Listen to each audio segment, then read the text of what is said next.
మా పార్టీ నాయకురాలు తెలంగాణ ఉద్యమ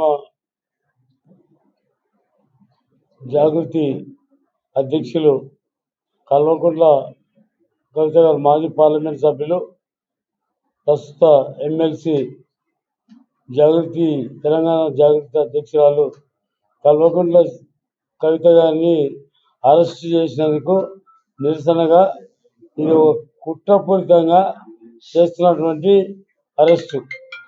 ఒకటి, మనము సాయంత్రం పూట పోలీస్ స్టేషన్లో పోతేనే మహిళలకు ఒక ప్రత్యేకమైన గౌరవంతో మహిళలు ఎవరు కూడా పోలీస్ స్టేషన్లో ఉండొద్దని చెప్పేసి వదిలిపెడతారు. అది ఇక్కడ విచిత్రంగా ఉంది. మరి మహిళని చూడకుండా కూడా ఇవాళ శనివారం ఆదివారం అని చూసి మరి సాయంత్రం పూట అరెస్ట్ చేయడం చాలా దారుణమైన చరిత్ర. 10 సంవత్సరాల్లో కూడా టీఆర్ఎస్ ప్రభుత్వం ఈ విధంగా కక్షపూరిత కార్యక్రమాలు చేసింటే మిగతా ఏ పార్టీలు కూడా లేవకుండే. ఇవాళ తెలంగాణ రాష్ట్రం సాధించిన తర్వాత ముఖ్యమంత్రి కేసీఆర్ గారు తెలంగాణ రాష్ట్రంలో ఉన్న ప్రతి ఒక్కరు నా బిడ్డలే అని చెప్పేసి మరి 10 సంవత్సరాల నుంచి మరి ఇలా అనేక సంక్షేమ కార్యక్రమాలు, అనేక అభివృద్ధి కార్యక్రమాలు పెట్టి ఈ రాష్ట్రాన్ని ముందుకు తీసుకుపోయిన నాయకుడు ముఖ్యమంత్రి కేసీఆర్. ఏదో కొంత తప్పిదాల వల్ల ఓడిపోవడం జరిగింది. మరి ఇలా ఒక మహిళని గౌరవించకుండా సాయంత్రం పూట రాత్రి తీసుకుపోయి అరెస్ట్ చేయడం చాలా దారుణం. దీన్ని తీవ్రంగా ఖండిస్తున్నాం. నేను మొన్న రేవంత్ రెడ్డి గారిని ఈ సిడిపి నిధులు ఆపేశారు. సిడిపి నిధులు అంటే కాన్స్టిట్యూన్సీ డెవలప్మెంట్ ఫండ్స్ 3 కోట్లు 2023 నుంచి 24 దాకా ఫైనాన్షియల్ ఇయర్.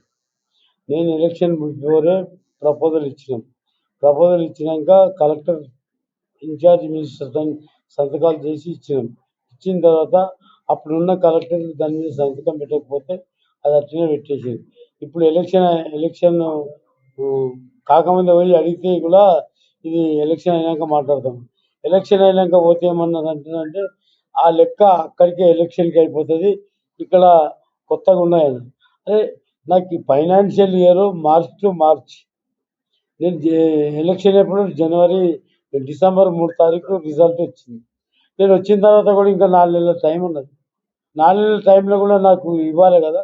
మరి ఎలక్షన్ టు ఎలక్షన్ అంటే ఇంకా ఓడిపోతే ఎమ్మెల్యే ఉంటే ఆయన ఇవ్వకుంటే నడుస్తుంది.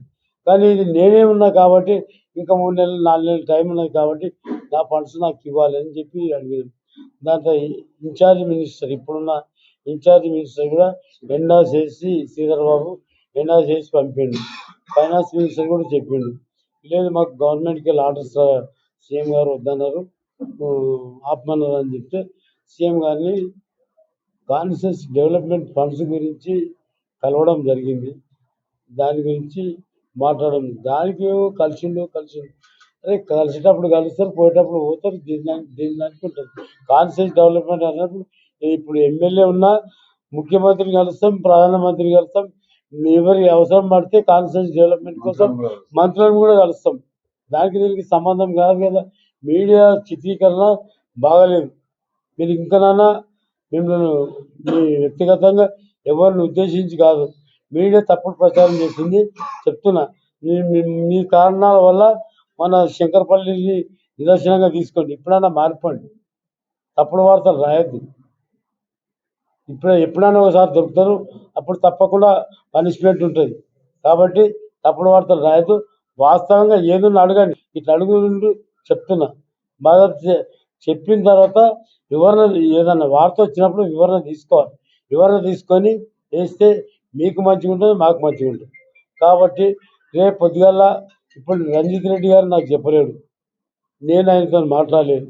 రేపు ప్రభుత్వం రంజిత్ రెడ్డి గారు ఎంపీ గారు ప్రస్తుతం ఎంపీ ఉన్నారు కాబట్టి ఆయన కూడా ముఖ్యమంత్రిని కలుస్తారు, మంత్రులను కలుస్తారు, ప్రధానమంత్రిని కలుస్తారు. కాన్స్టిట్యూన్సీ డెవలప్మెంట్ కోసం ఆయన ఇంకేమైనా ఫండ్స్ ఉంటే కూడా ఇవ్వడానికి కలుస్తాడు.